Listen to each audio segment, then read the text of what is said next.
Hello, very good morning. मेरा नाम राखी है और आज हम स्टार्ट करने जा रहे हैं part 7th of the chapter धातु और अधातु, metals and non metals. This is the last part of this lesson. 7th part is the last part of this lesson. ठीक है बच्चों, तो अच्छे से पढ़ें इसको। आज के हमारे टॉपिक हैं धातुओं का परिष्करण, रिफाइनिंग ऑफ मेटल्स और संक्षारण यानी कोरोजन यानी जंग लगना। तो आज ये दो टॉपिक हम क्लियर करेंगे। सबसे पहले बात करते हैं हम धातुओं का परिष्करण, रिफाइनिंग ऑफ मेटल्स। पार्ट 6 में हमने एक्सट्रैक्शन ऑफ मेटल्स किया था, जिसमें लास्ट पार्ट था कि धातुओं का रिडक्शन किया था। जब धातुओं का रिडक्शन किया था तो प्राप्त मेटल्स को हम रिफाइनिंग में यूज कर रहे हैं, उनसे हम प्योर मेटल्स प्राप्त कर रहे हैं। तो इसके लिए क्या करना पड़ता है? ये एक इलेक्ट्रोलाइटिक रिफाइनिंग प्रोसेस है ये। ठीक है, इसमें विद्युत अपघटन द्वारा प्योर मेटल्स प्राप्त की जाती है। ये देखिए आप, रिफाइनिंग ऑफ मेटल्स में ये वाला जो विद्युत अपघटन है ये कॉपर, जिंक, निकल, सिल्वर और गोल्ड इन मेटल्स के लिए यूजफुल है। ये सारी मेटल्स प्योर रूप में प्राप्त होती है इस प्रक्रिया द्वारा। तो इलेक्ट्रोलाइटिक रिफाइनिंग विद्युत अपघटनी परिष्करण पढ़ने जा रहे हैं हम। इसमें एक बड़ा सा टैंक होता है। टैंक में दो रॉड्स होती हैं, एनोड एंड कैथोड। एनोड जो कि पॉजिटिव है वो इम्प्योर मेटल की बनी होती है, इम्प्योर मेटल जिसमें इम्प्योरिटीज हैं। और कैथोड जो है एक प्योर मेटल की पतली सी स्ट्रिप होती है। Thin strip of pure metal is cathode negative. ठीक है, इसके बाद इनको सोल्यूशन में रखा जाता है जो कि एसिडिफाइड मेटल का सोल्यूशन होता है। जैसे अगर हमें यहाँ पे जो डायग्राम में शो किया है इसमें है कॉपर का प्रोसेस कर रहे हैं हम। कॉपर को शुद्ध रूप में प्राप्त करने के लिए ये प्रोसीजर किया जा रहा है, जिसमें कि कॉपर की इम्प्योर मेटल की रॉड है एनोड, कॉपर की पतली सी स्ट्रिप है कैथोड नेगेटिव, और एसिडिफाइड कॉपर सल्फेट सॉल्यूशन है यहाँ इलेक्ट्रोलाइट सॉल्यूशन के रूप में। ये जो इलेक्ट्रोलाइट है ये कॉपर सल्फेट सॉल्यूशन है। किसी भी मेटल का सॉल्ट सॉल्यूशन, जिस मेटल को हमें शुद्ध रूप में प्राप्त करना है, उसी का सॉल्ट सॉल्यूशन इलेक्ट्रोलाइट के रूप में यहाँ लिया जाता है। ठीक है, जब इसमें ऑन पासिंग करंट, जब इसमें करंट पास किया जाता है, कीज ऑन की जाती है, तो इलेक्ट्रॉन्स मूव करते हैं एनोड से कैथोड की तरफ। पॉजिटिव से नेगेटिव की तरफ ये इलेक्ट्रॉन्स मूव करते हैं। और एनोड पे जो इम्प्योर मेटल है हमारे पास, उसके जो प्योर कण हैं कॉपर के, जो प्योर केवल बात की जा रही है, केवल कॉपर की बात की जा रही है, तो कॉपर जब +2 फॉर्म में होगा, क्योंकि धातुओं के पास ये गुण है इलेक्ट्रॉन त्यागने का। अगर इलेक्ट्रॉन त्याग रहे हैं तो वो पॉजिटिव में कन्वर्ट हो रहे हैं, और इस एनोड से कॉपर जो है +2 के फॉर्म में बाहर निकल रहे हैं। अगर कोई पॉजिटिव है तो वो नेगेटिव की तरफ अट्रैक्ट होगा। इसी तरीके से ये जो एनोड से निकलने वाले कॉपर +2 आयंस हैं ये अट्रैक्ट होते हैं कैथोड नेगेटिव की तरफ और उसके ऊपर जाकर जमा होने लगते हैं। एनोड से कॉपर निकलकर कैथोड की पतली सी थिन स्ट्रिप पे आके जमा होने लगते हैं। चूंकि एनोड पर केवल कॉपर ही नहीं है, क्योंकि इम्प्योर मेटल है ये, तो इम्प्योरिटीज हैं उसमें। जो इम्प्योरिटीज सॉल्यूबल हैं वो इलेक्ट्रोलाइट के अंदर सॉल्यूबल हो जाएगी।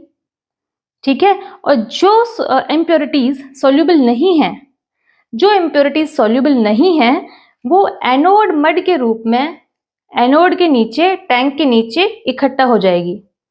देखते हैं, on passing current pure metal from anode dissolve into electrolyte is deposit on cathode। यहाँ एनोड से होते हुए कैथोड पे डिपॉजिट होने लगता है ये।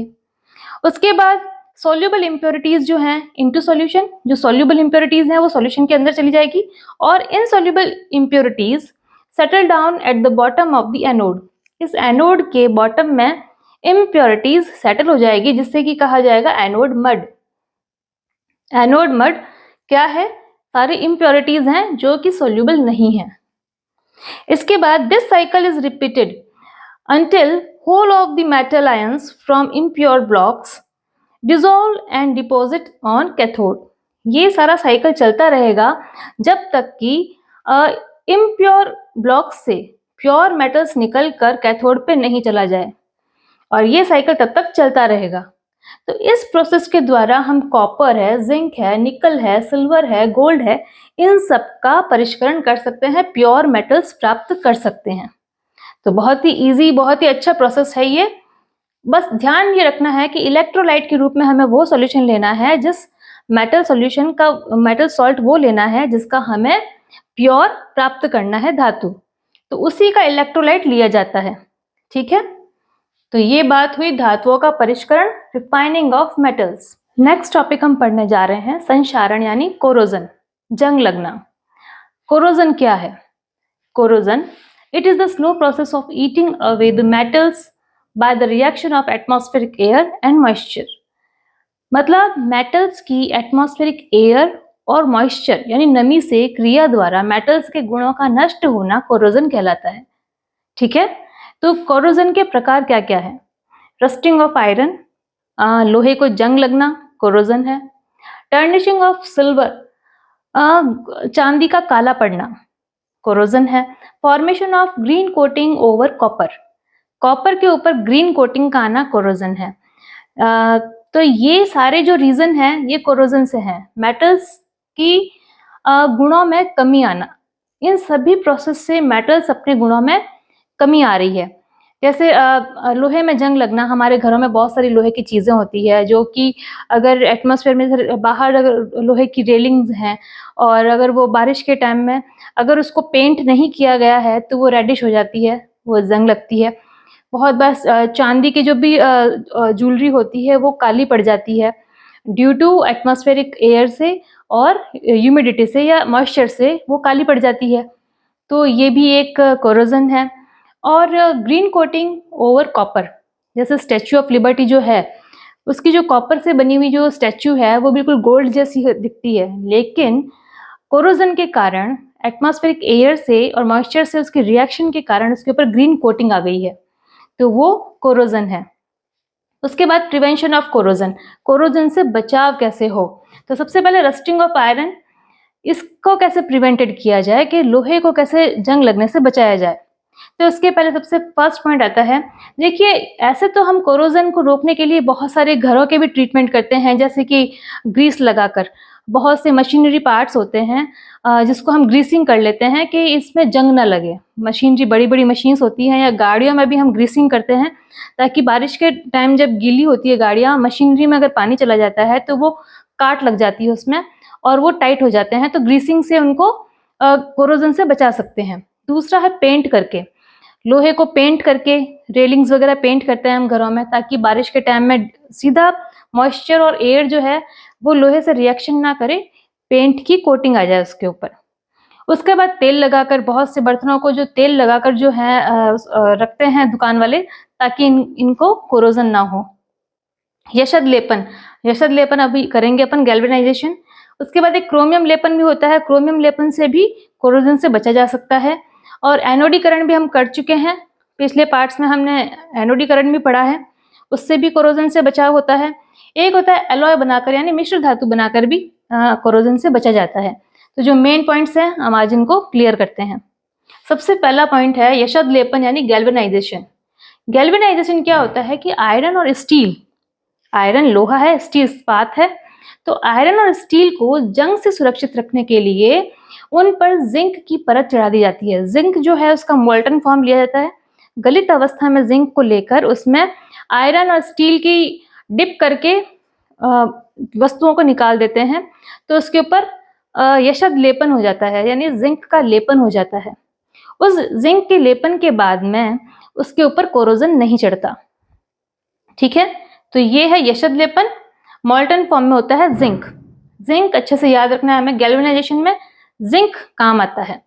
दूसरा है एलॉय बनाकर। एलॉय क्या है? धातुओं के जो गुणों में वृद्धि करने के लिए धातुओं को मोल्टन फॉर्म में या तो धातु मिलाकर या अधातु मिलाकर, धातु में कुछ भी मिलाएं पर हमें धातुओं के गुणों में वृद्धि करनी है, इस तरीके से एलॉय बनाया जाता है। जैसे धातुओं के गुणों को बढ़ाने के लिए, धातुओं के गुणों को बढ़ाने के लिए उसमें या तो धातु, उसको गलित अवस्था में या तो धातु या अधातु मिलाकर एक समांगी मिश्रण तैयार किया जाता है। समांगी मिश्रण समझ सकते हैं आप, जैसे कि एक सॉल्ट वाटर है, ठीक है, पानी में अगर नमक घोला हुआ है तो एक समांगी मिश्रण है।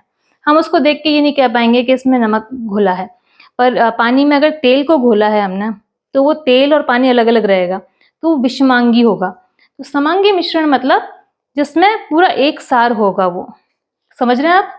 तो इस तरीके से एक समांगी मिश्रण तैयार किया जाता है जो कि धातुओं के गुणों में वृद्धि करता है।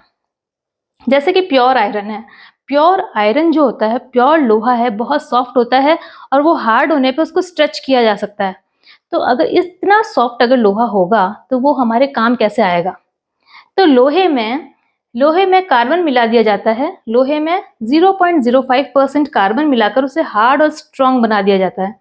जब वो हार्ड एंड स्ट्रॉन्ग हो जाएगा तब वो हमारे काम का होगा। समझ रहे हैं इस बात को। तो लोहे में हार्डनेस और स्ट्रॉन्गनेस बढ़ाने के लिए उसमें कितना 0.05% कार्बन मिलाया जाता है। इस तरीके से लोहा जो बनता है वो हार्ड और स्ट्रॉन्ग बनता है। इसी तरीके से हम बात करें कि हाँ, हमने सुना है ना ये कि 24 कैरेट गोल्ड, 22 कैरेट गोल्ड। अभी 22 24 कैरेट क्या होता है। 24 कैरेट जो गोल्ड है वो बिल्कुल प्योर गोल्ड है और इतना सॉफ्ट गोल्ड है कि उसे हम दबाकर कोई भी शेप दे सकते हैं। तो ज्वेलरी बनाने में ऐसा गोल्ड कैसे काम आएगा। जब हम उसको दबाकर कोई भी शेप दे देंगे तो उसमें तो कोई ज्वेलरी, कोई गहने जड़े नहीं जाएंगे। उसको सुगमता पूर्वक यूज ले सकें इसलिए उसमें 22 भाग सोने का 24 कैरेट में क्या करते हैं, 22 कैरेट गोल्ड लेते हैं और बाकी का 2 कैरेट जो होता है या तो सिल्वर या कॉपर मिक्स किया जाता है। इसके मिक्सिंग से जो बनता है वो 22 कैरेट गोल्ड होता है और उसी की ज्वेलरी बनती है। समझ रहे हैं बात को।